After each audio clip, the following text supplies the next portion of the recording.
Okay, welcome to our Diary of a Medical Device CEO. This is the second episode. In the first one, we had the pleasure of speaking with Jody Gilmore about what it means to lead in the MedTech business from a business perspective. Today, in the episode two, we completely switch seats and hear directly from the clinician side from a surgeon that has been shaping innovation in joint replacement for more than 2 or 3 decades. My guest today is Dr. Stefan Kreuzer. Uh, Born in Switzerland, trained in the US, Stefan has been a pioneer in anterior hip surgery, in robotic-assisted joint replacements, and also in outpatient care. He was part of the original team that developed and validated the Mako robotic system. And today he leads both research and practice at INOV8 in Houston. Before we start to dive into the question, Stefan, if you would like to introduce yourself. Thank you very much. Yeah, it's very exciting to be part of this podcast. I'm very honored to be there. But we've known each other for a long time. It's a little bit about my background, but let me share some of my background with the audience. As you said, I was born in Austria. Grew up in Switzerland. Really am Swiss, and then ended up in Canada because my dad took a job as an engineer with a nice firm in Canada. From there, then I had the opportunity of being recruited to play tennis in college for 4 years in the state of Texas, which was a great experience to combine an education in conjunction with also playing athletics. Had a short stint of playing on the challenging circuit, of the ATP circuit, in the summers in Europe, which was a great experience. Then went on to go to graduate school, obtain a master's in molecular biology and biochemistry. Actually did research on the bench, doing PCR and molecular biology, actually cloned a gene, but always wanted to become a doctor. I had a really hard time getting into medical school because at the time I didn't realize this, but I'm a dyslexic, and it was really difficult for me to perform well on standardized tests. But after lots of additional efforts and retaking the MCAT, I finally got into medical school, then did my medical school in San Antonio. From there, that's where I met my wife. I got accepted to do my residency in Galveston, did a residency in orthopedic surgery and a fellowship in adult joint reconstruction at Baylor College of Medicine in Houston, and then went into private practice. First started private practice, then did the employed model, and now back into private practice, and really focused on trying to figure out how we can provide better care for our patients in an outpatient setting, as you shared, which I'm sure we'll talk about today. Yeah, we'll talk about many things. Now, before we start to dive into the questions, a quick note for the people who's joining live. We'll go through a set of structured questions, and then we will leave the last portion of this podcast for open live questions. This is the beauty, I think, of this type of format, live format, because allows the interaction between the audience and the speaker.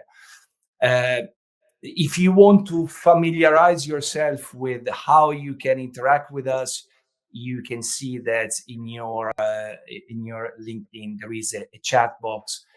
In this chat box, you can write all your questions. So my suggestion is that probably if you want to start to familiarize, if you want to type your name and where you're logging in, that is probably the best way of starting to understand how it works.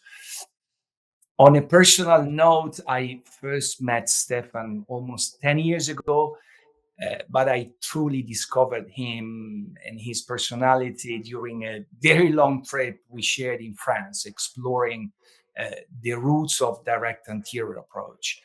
And since those days, I learned that Stefan is probably one of the most inspiring persons I met. So what I would like to do today, I would like to play a little bit between Stefan as a person and Stefan as a professional, and this will be the scheme of my questions. I will try to ask personal questions together with professional questions, and we will try to check both of the sides of this fantastic person. Starting from the human side, you said that you started, you were born in Austria, then you grew up in Switzerland, and then you studied in Canada and trained in the US. Uh, you said that you were following your family, but what was there also a personal reason for you to take this international path? Yeah, I mean, my father was a civil engineer, very well respected in the field, and we had a family conference, and he said, "Hey, I'm considering going to the United States or Canada. Is the family agreeable to do that?" And we thought that was very exciting, um, and so we made that journey. It was not an easy journey at age 15 to leave all your friends and at the end of middle school, go to a completely new country where you don't know the language very well. But I think that sort of set the stage for me to have a little bit more of an exploratory personality and take some risks. And so that really sort of, I think, set my career on the right path. I was always a fan of playing tennis. I enjoyed playing tennis, uh, and so the logical mm, uh, next move was then to see if I can explore that part of my life a little bit further, and was fortunate enough to be recruited to play college tennis for 4 years. And I think that was another aspect of my life that was extremely helpful to try to balance school as well as athletics, because just going to the university and you know going out on the weekends and partying with your friends, I don't think is a very productive way of, of living your life. And so I think that balance also helped me to later on balance what I do now, which is being very productive as a surgeon.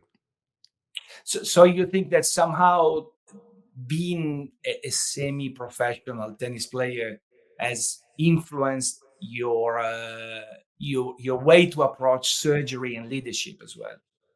Oh, for sure. It's the discipline you have to have in order to be a good tennis player shapes you in everything that you do in life, not just in school, but also later as a job. Because there's a lot of things you have to do as a tennis player that you don't enjoy doing. It's not just about the glory of winning tennis matches. There's a lot of hard work to be there, and I think that's the same in any career, especially in medicine. When you take care of patients, you have to bring the A game, because it's incredibly important to be a good physician and do a good job as a surgeon. You mentioned before that you discovered to have dyslexia when you were 45, and then you started to think retrospectively to all your struggles while you were studying. Uh, uh, how did the dyslexia shape your journey, your way of learning, and do you think that this has helped you as a surgeon? Yeah, it's a great question, and it was an interesting journey. We were at a school function of my daughter, and there was a one-page handout that described that was written by a Nobel Prize laureate about dyslexia being a misnomer. That is not really a disability; it's more how you process information, and that dyslexics are spatial thinkers rather than linear thinkers. And my wife read this, and the description of what dyslexics are like fit me to a T. And so she actually was the one that diagnosed me and says, "Hey, maybe your inability to read is because you're dyslexic." And so when she read this to me, I said, "Oh, maybe that's the case."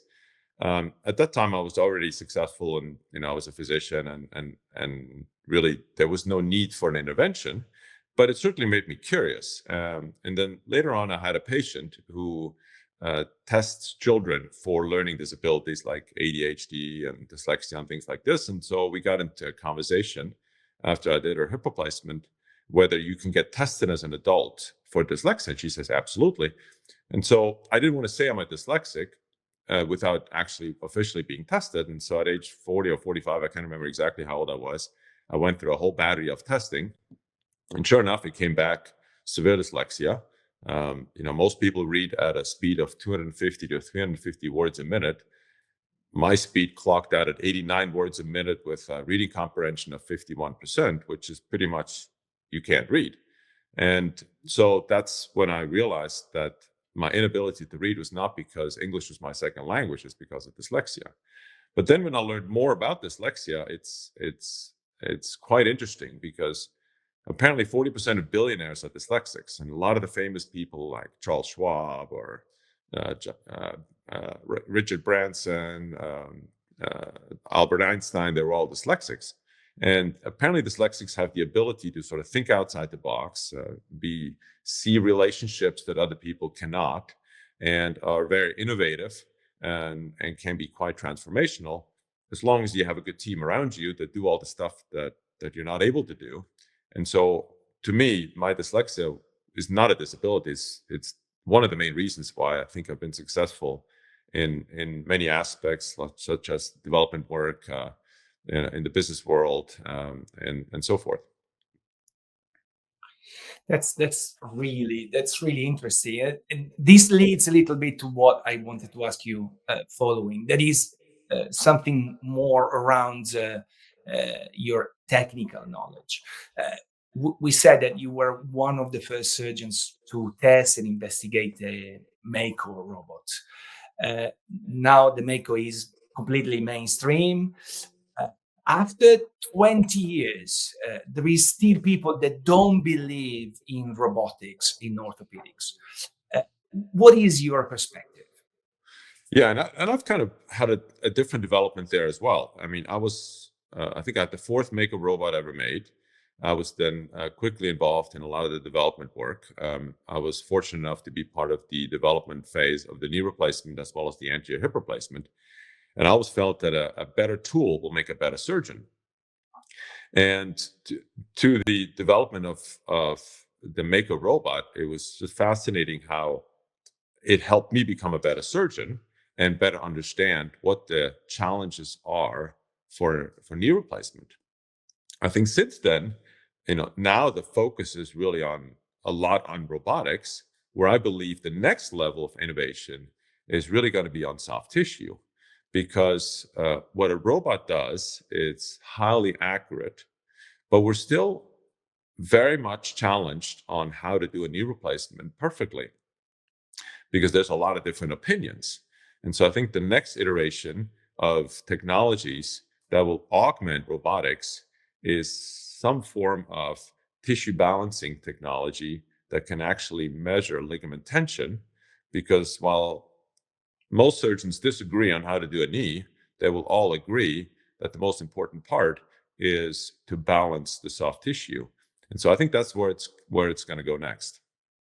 So you don't think that the robotic will influence the way the implants are designed? Let's say one of the key things is, or of course, these implants were designed for manual surgery. Now we have a different tool. We need to design different implants. Uh, what do you think about that? No, I think it's a great question, and I think that's exactly where it needs to go.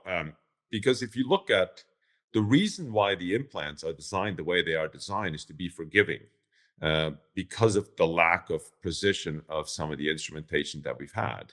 Robotics is more accurate, and so it will allow us to rethink on how we design implants.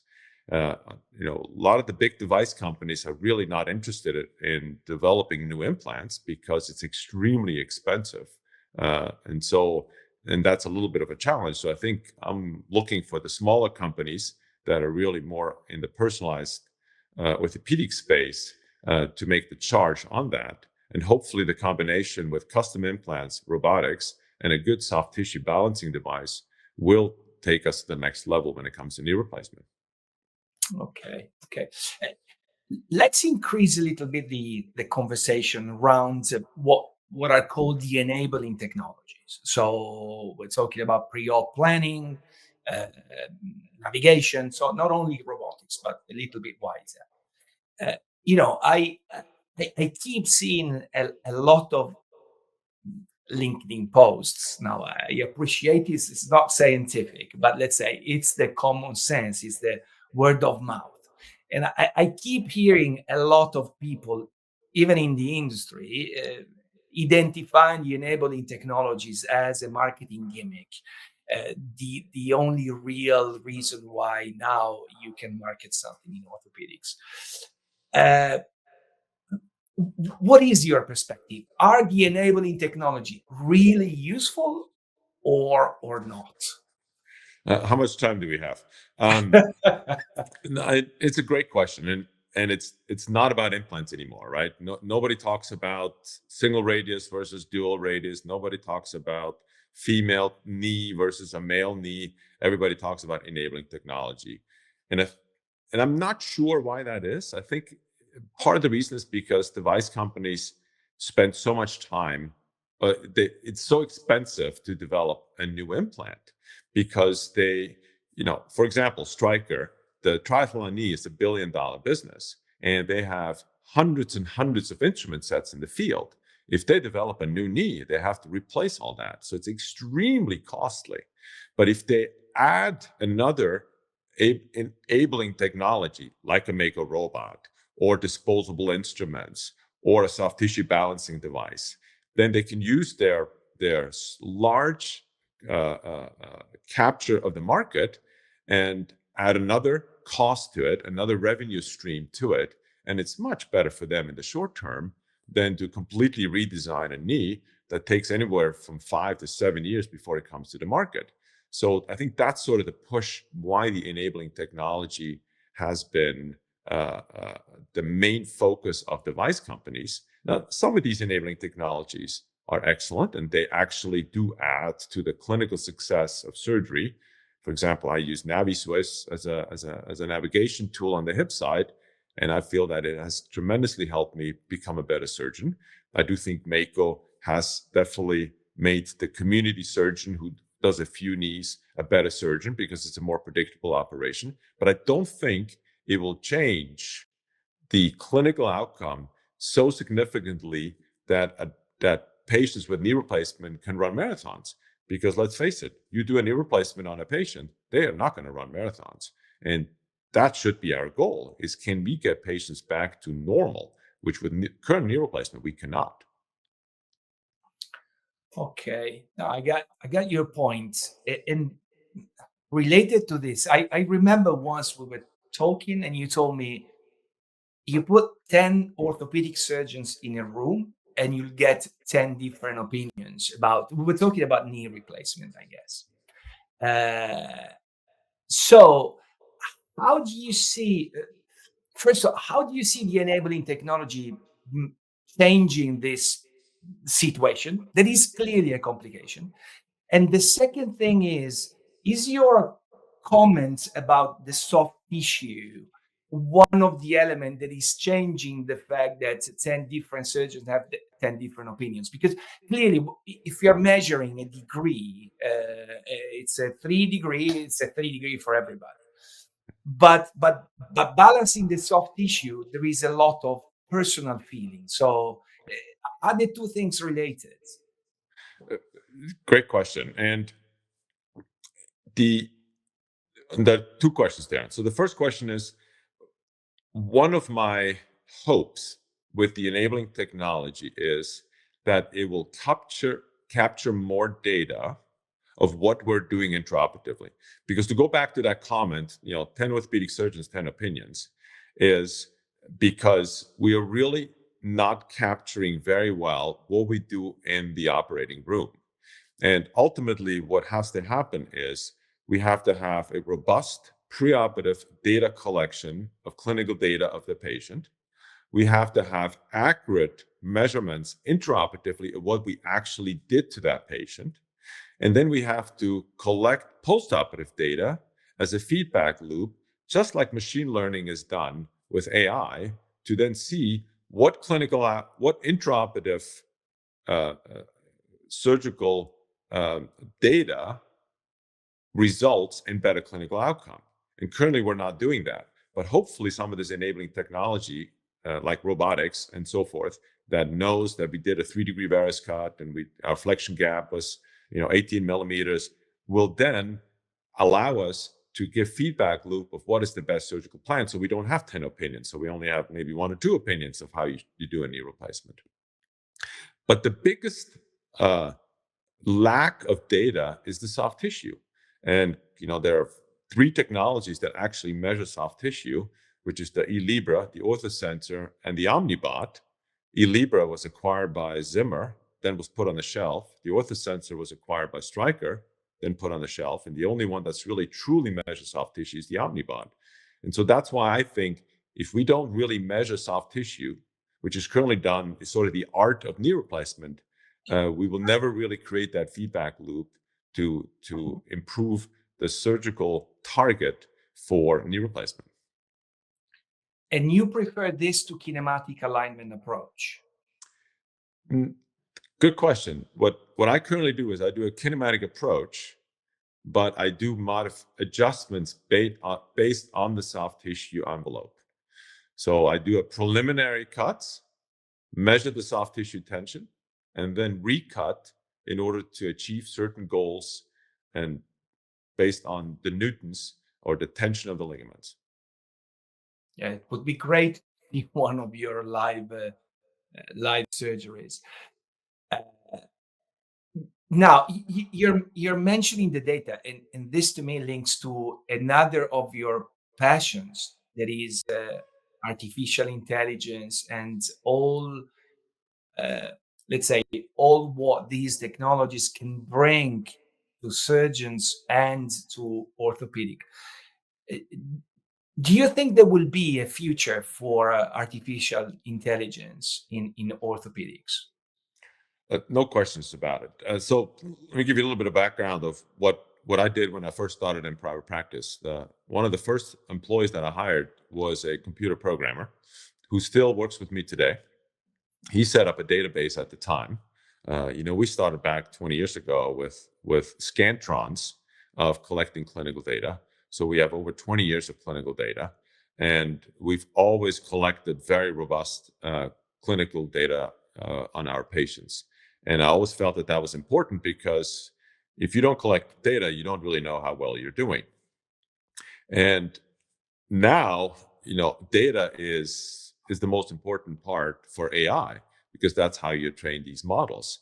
So I do believe that in the future, we will capture intraoperative data, use preoperative data to then suggest an optimal surgical plan.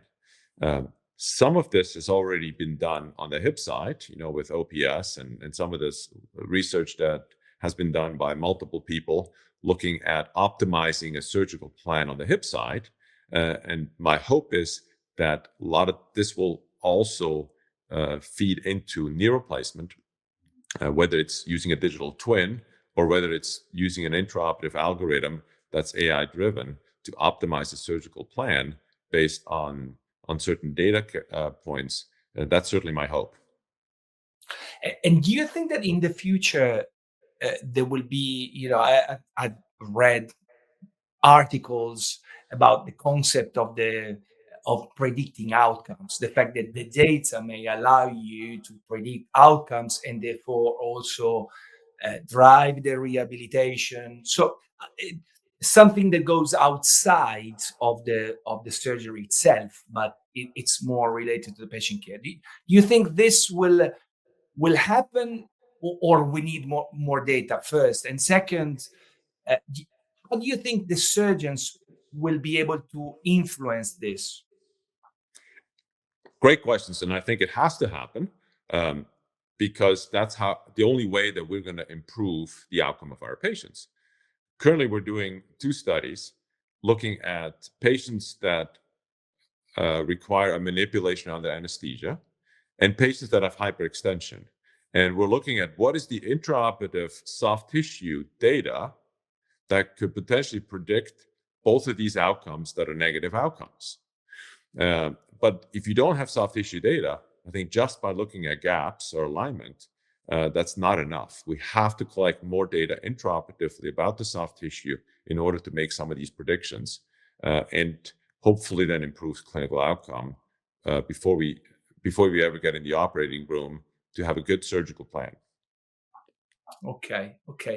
And okay, and I think we can probably move to, let's say, the third chapter of this podcast. That is uh, your experience at Innovate. So basically, the point is that at a certain point of time in your life, you left a very secure, well-paid position to start Innovate. That at that time, we need to admit, was a challenge, clearly.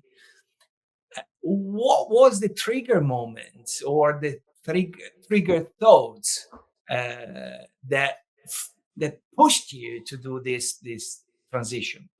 Yeah. Today I can say I'm glad I made that transition. There were quite a few years where I was quite nervous and very concerned about my future. But I was in a very, as you mentioned, I was in a very secure job. I was, part of UT Physicians. I was extremely well compensated for my work. I worked 3.5 days a week. I had a day to do research, had a day to do paperwork. But it seemed like I was part of a machine that just was a very expensive healthcare delivery system, because the employed model really is part of the reason why we have such incredibly high costs in the United States. Because as I shared with you, we spend almost 20% of GDP on healthcare. It's projected to be 6 trillion by the year 2030. And there came a moment where I thought, life is more than just getting a nice paycheck. And I needed to sort of reinvigorate my passion for medicine. And I read a book that really impacted me called Start With Why by Simon Sinek, and highly recommend anybody to read this book. And it's the book about the importance of purpose. There are several other books I read as well, as like Conscious Capitalism, that also sort of invigorated me to use my entrepreneurial spirit to completely make a change. And so I left the employed model and went back into private practice. I realized at the time that if I wanted to survive in private practice, I really needed to be able to capture the revenue from the facility side. Because in the United States, there's a huge imbalance between what physicians get paid and what facilities get paid. And that is part of the reason why the cost is so incredibly high. At the time, some of my colleagues were starting to do outpatient total joints, especially doing partial knee replacement and total knee replacement. Medicare had also allowed for total knees to be taken off the inpatient only list. And so we embarked on a journey to start the INOV8 family, which are really 4 companies. One being INOV8 Orthopedics, which is the private practice, INOV8 Surgical, which is the outpatient total joint center, which is an ambulatory surgery center, INOV8 Healthcare, which then now has a very strong focus in value-based care, and then INOV8 Research, because I always felt that a strong research arm will drive the success of our company. I signed a lease on 40,000 square feet and then asked questions later. I had at least a couple of panic attacks. My wife quit asking what she's signing, was leveraged to the hill. I think at one time I borrowed over $10 million from the bank, but put my nose down, started working twice as hard than I ever have before. And we slowly paid off debt and slowly improved our workflows and our protocols. And now we're doing very well and have performed over 1,000 total joints in an outpatient setting and have financially done quite well. And we have saved healthcare an enormous amount of cost by shifting the total joints from an inpatient setting to an outpatient setting. You mentioned the success of your model. What do you, let's say, clearly there are the advantages are at multiple levels. One is the reduction of the overall cost of the episode of care, and that's clearly a huge advantage for everyone. But for the patient itself, what is your model bringing to the equation? Yeah, I think that there are several benefits to the patient. I think being a focus factory and just doing total joint will improve care. I think we can be much more tailored to the needs of our patients. because we're not in a big system that has a lot of turnover of staff where there are challenges. And I think what really helped us to accelerate our success was COVID, because patients really didn't want to go to the hospital. And when you gave them an option that they can have their total joint done in a surgery center, not having to go to the hospital, that really helped us grow this. And from then on, patients talk to other patients and they just feel more comfortable being in a healthy environment, because hospitals really, that's where sick people go. And so the perception of going to the hospital to have your joint replacement being around sick people is sort of a negative connotation. And I think the healthy patient approach to say, look, you're a very healthy patient, so you can be done in an ambulatory surgery center. The only thing that's wrong with you, you've got a bad knee. And so there's no reason why we can't do this in this environment. And I think we've been able to share that message very well to our patients, and have had extremely low pushback from patients to do it in the ambulatory surgery center, which has been shockingly to me, because I felt that patients really were sort of frightened to do this. And there may be 3 to 4 patients a year that choose to go to the hospital instead of the ambulatory surgery center because they're afraid. Everybody else is totally on board, which is quite surprising. Yeah, I'd be one of those. I really don't like to stay in a hospital. I would like to go as soon as possible back Yeah. home. Maybe with a little bit of pain, maybe with a little bit of fear, maybe having my phone close to me to be able to call the doctor center. But I love to be home. Yeah. Now, this podcast is attended mostly by industry people. So I would like the ambulatory surgical centers are the hype of the moment. No, everyone tells we need to support those new ways of doing surgery. We need to do this. We need to do that. But what is your suggestion to the industry on ways to be successful in this environment? How they can best support you surgeon and owner of ASCs? Yeah, great question. And, I always believe in win-win models, right? And for us in the surgery center, it's about cost, because we don't get the reimbursement that the hospital gets. Just to give you an example, Medicare pays us $9,300 for a total knee or a total hip. So if we get paid $9,300, the device can't be $6,000 because we're not going to make any money. So for us, it's very important to reduce cost. For the device company, it's very important to have an average sales price that is significantly high. But I think in the device companies, if they really want to be successful in the surgery center, they need to partner with the physician by improving the efficiency of bringing implants and instrumentation into the ASC.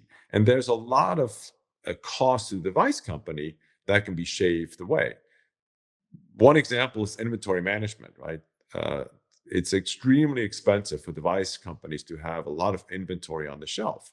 Well, in a surgery center settings with preoperative planning, whether that is an AI-driven algorithm by using 2 X-rays or a CT-based planning capabilities, you can essentially eliminate 80 to 90% in the inventory in the field. But it requires for the device company to really rethink on how they support a facility. And the local sales and distribution network really has to buy into this process that, okay, we're going to try to be much more efficient in our utilization of inventory, in our utilization of instrumentation.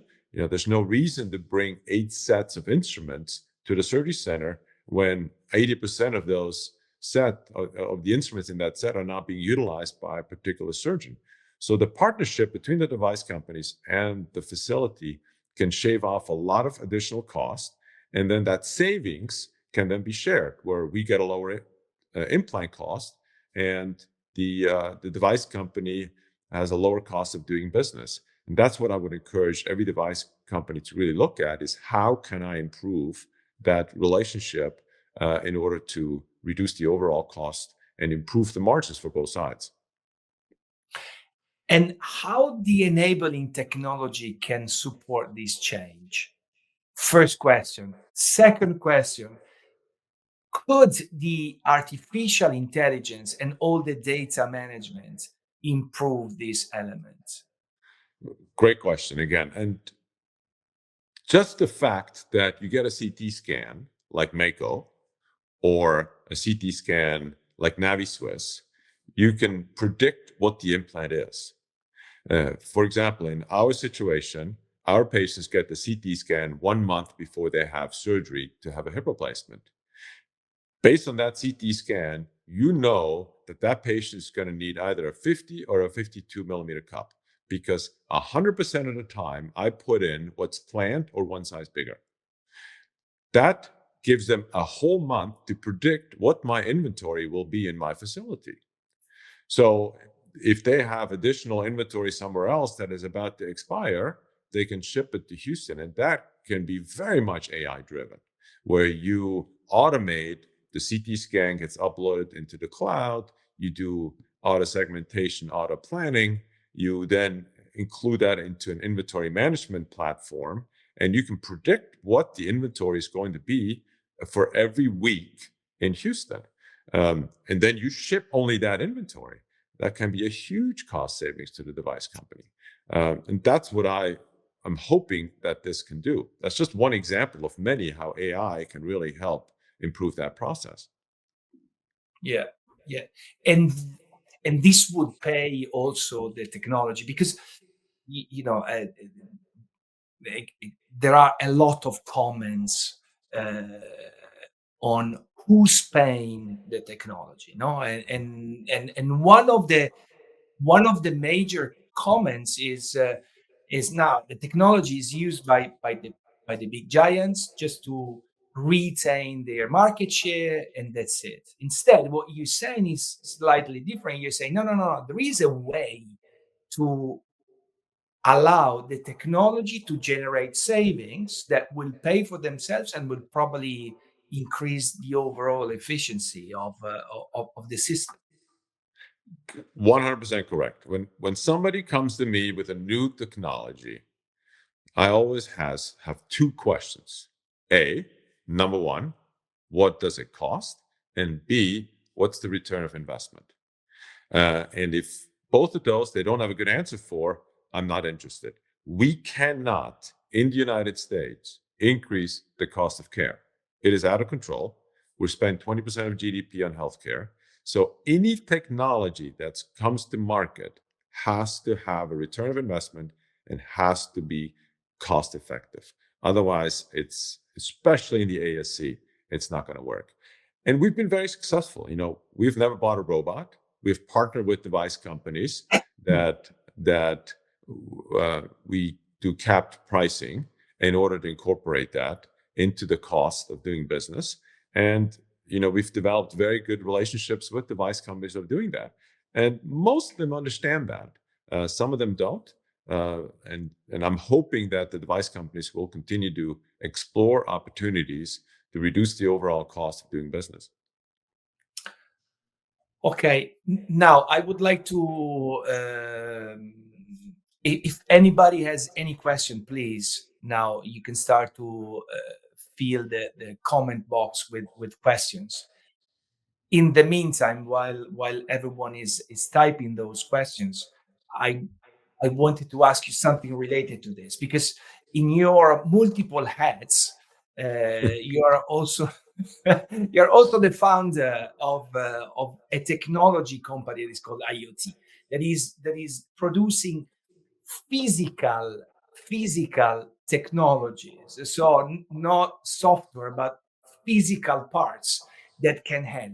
I wanted to understand this element as well, because what I seem to understand is that yes, there is a technology, an IT technology software that can help, but there is also the very standard bulky practical elements that can help increase the process.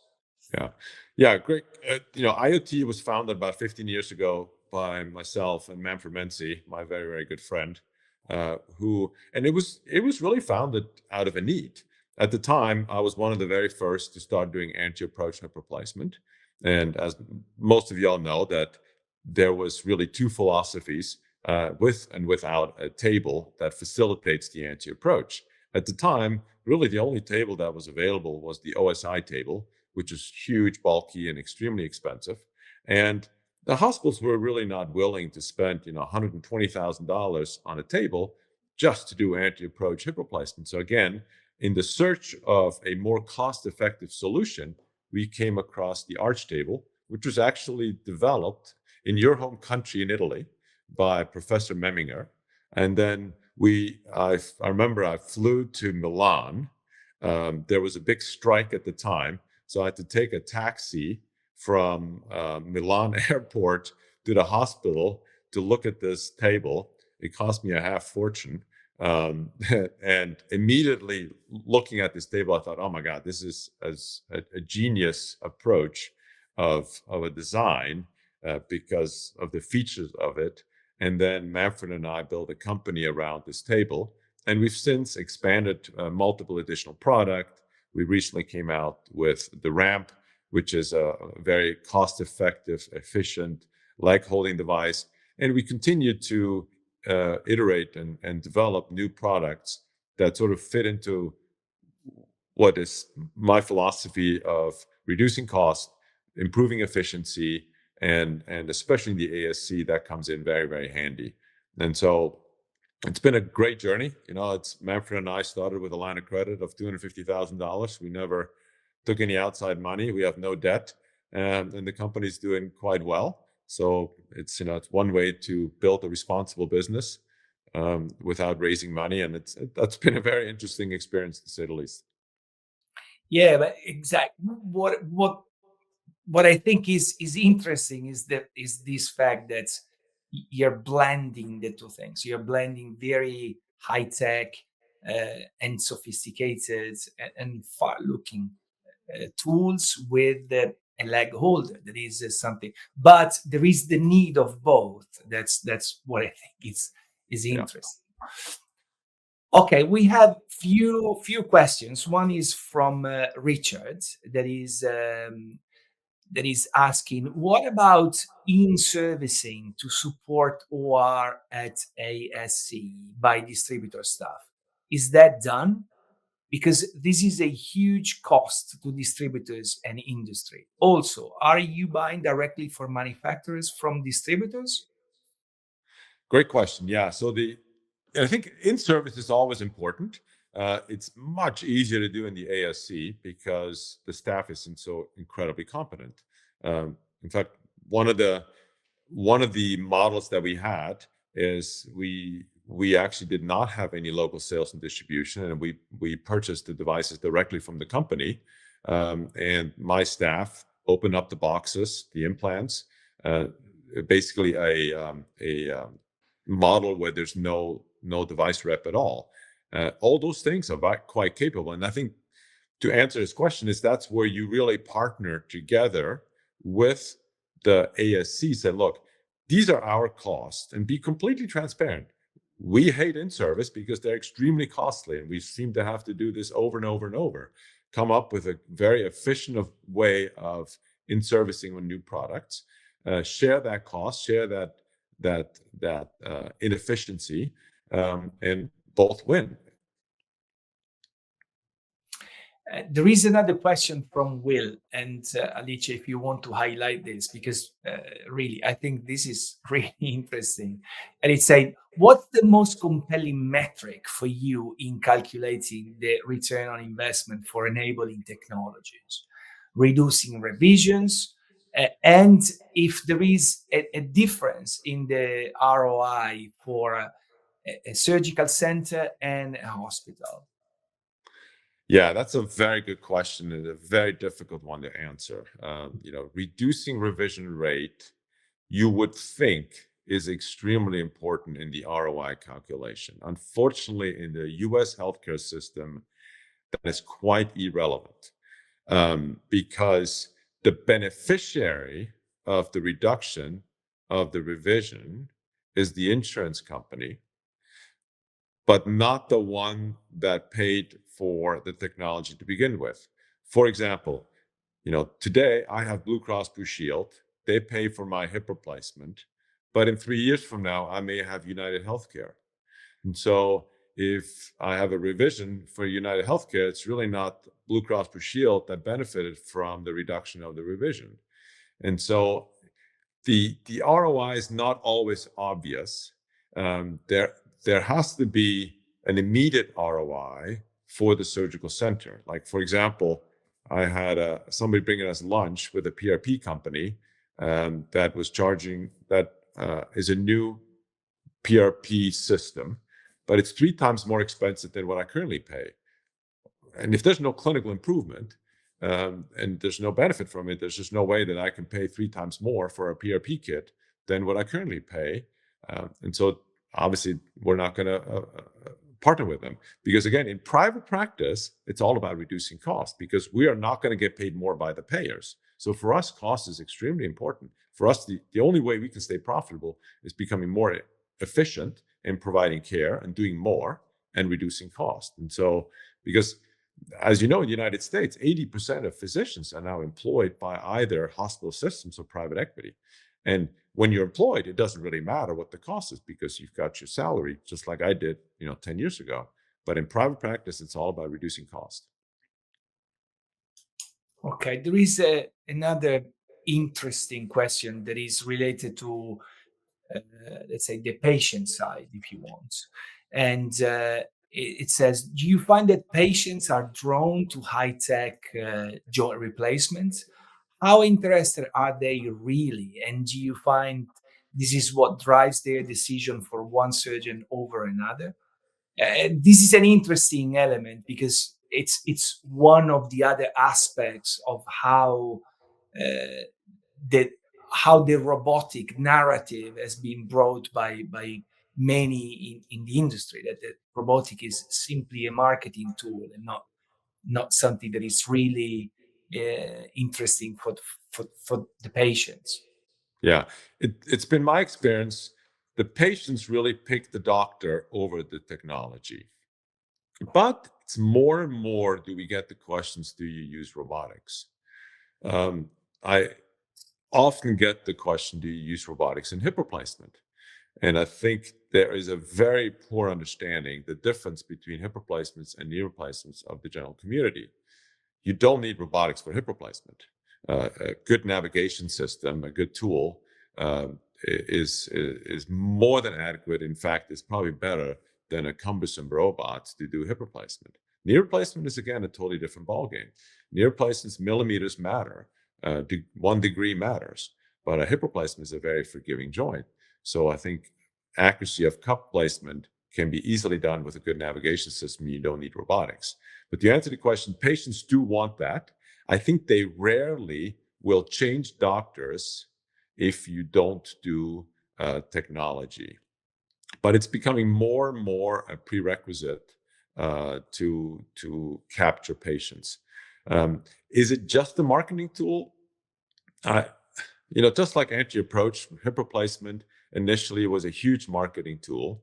And if you were an early adopter and you had anterior approach on your website, you got a lot more patients. Now we know that anterior approach has certain clinical benefits. There's many studies that have shown that the recovery is improved. But hip replacement, even with a posterior approach, is a very good approach. It is social, by social media, it drives this narrative very much. And I do think it's important to utilize that, and if you want to be successful in providing good care for your patients. And by the way, since I've been always a marketing person, I tend to avoid to give a negative connotation to the marketing tool. I think marketing tools sometimes can be also an interesting information that is shaped and designs in a way that makes it more appealing for the final reader. So there is another question. You said how you assess whether you are interested in new products or not economically. Anything that you find exciting if you set economic consideration aside? Uh, yeah, I do think custom implants has some very exciting opportunities. There's a company called Restore 3D that has recently acquired Conformis. I used to do some work with Conformis, and I think some of the stuff that they're doing with 3D printing and custom implants is very, very exciting, where the return of investment may not be there because they're going to be more expensive to make. But that's an area where I do believe the clinical outcome benefit may outweigh the increased cost, where I would incorporate that into my workflow. Okay. Now, since you're mentioning multiple companies, I need to ask you a spicy question. Because while I was preparing this podcast, I went through Chat GTP and Grok and multiple AI tools. And I was typing your name. I was trying to read your biography there and see what is the general feeling. And one of those uh, claimed that you have too many industry affiliations. And but my question is, do you think that this industry tie influences somehow your what you say or what you think or not? Was it Grok? That Yes, it's yeah, Grok. yeah. I actually searched myself on Grok, and that's exact. And I found that very fascinating, and it is. There's no doubt that that's true. I am sure that my uh, uh, affiliation with device companies may make me sometimes not the most objective guy. You know, I try to do the right thing. I want to sleep well at night, and I try to always do the right thing. But that is definitely when it talks about conflicts of interest. I definitely have a significant conflict of interest. We are very transparent about that to our patients. We share that with our patients. There's a document we give them that has all of my conflicts of interest on there, and they know that I'm a designer of the knee that I use. They also know that I don't get royalties when I use it. We manage our conflicts of interest very well. There was one time a lawsuit that I was involved in, and the institution that looked at my way of managing conflict of interest said that I was exemplary on how I manage those conflicts of interest. But I'm sure I have a biased view of some of the comments that I make. But then also, I get royalties from devices that I no longer use that I don't think are the state of the art. So I'm definitely controversial at sometimes, but I do think that I try to manage those well. Yeah, and from my side, I can say you've always been very honest and direct in your comments, and and we as an industry we've always learned a lot from you. So I don't know. I don't think you've been biased, by the way.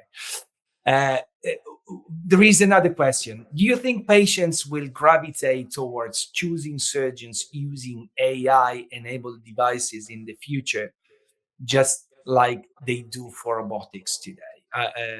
I think somehow you've already answered to this question, but Yeah, I think the enabling technology, yes. AI, I think people are a little nervous about.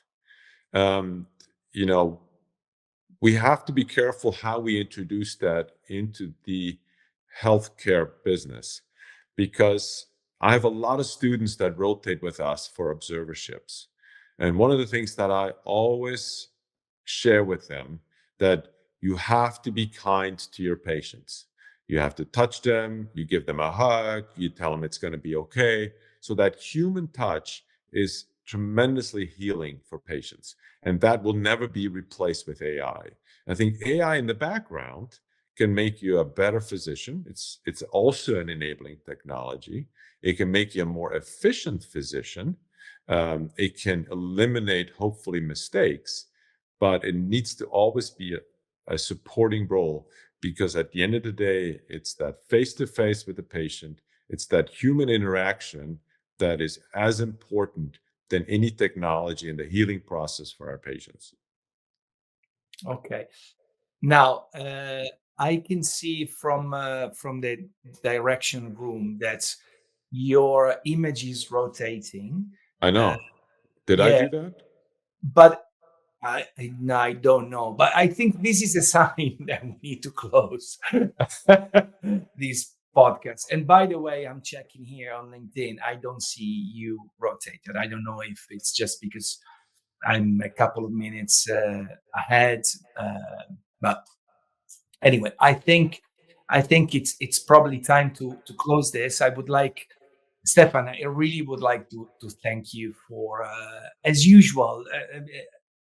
Again, and this one of the elements why I don't believe to this industry, that the industry affiliation is anyway biasing you, because I've always heard you saying not exactly the same things, because of course you have evolved your elements, gaining more knowledge and gaining more data, but clearly there is a common direction that you have.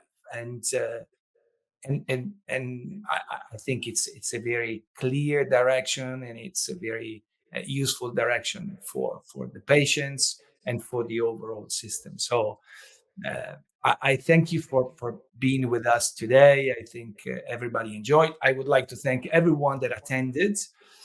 Um, I want to remind that this will be always available on LinkedIn. The podcast will be always available on LinkedIn for everyone that wants to replay it or watch it if it wasn't perfect in their time zone. Um, Stefan, do you want to say something before we leave? Yeah, no, thank you Before so you much. I go mean, back, it's, you go to surgery, right? yeah, I've got a few cases today and a few meetings. I mean, I think I'm super honored to be part of this. I mean, I was just flabbergasted that you would even consider interviewing me, because I'm not a CEO. I'm just an orthopedic surgeon. Um, I think one of the things that I've always strived to is to talk about the we and not the I. It is not about me; it's about us, and it's about we. And I'm a firm believer that in healthcare, the team approach is extremely important, and you have to be transparent. You have to be honest, because if you don't, bad things happen. At the end of the day, our patients are the most important thing that we take care of, and so I encourage all the device companies to look at this as a team approach. Reach out to your surgeons, reach out to your partners in order to build a better mousetrap. I've been wrong many times. I've made many mistakes. It's very humbling to be a surgeon. It's very humbling to be a business owner, and it's very humbling to be an entrepreneur. But at the end of the day, if you surround yourself with great people, I think the success speaks for it. Can be very transformational. And so, being a level 5 leader is sort of my mantra. One of the books by Collins, they were quite fascinating when I read them. And when I say I read a book, I'm actually not quite telling the truth. And my kids remind me of that. Say, Dad, you don't read, you listen. And so I have a huge Audible account. I've got many books on Audible. When I run in the morning, I listen to books, and that has been very transformational for me. So thanks to Audible, I've become a smarter human being. But it's been a wonderful journey. I continuously try to work on myself. I try to become a better person every day. I try to give credit where credit is due, and hopefully I'll have many more years where I can provide value. Thank you. Thanks, Stefan, for your words, and thanks for being part of this podcast. See you soon. Sounds great. Take care. Bye-bye, Elvio.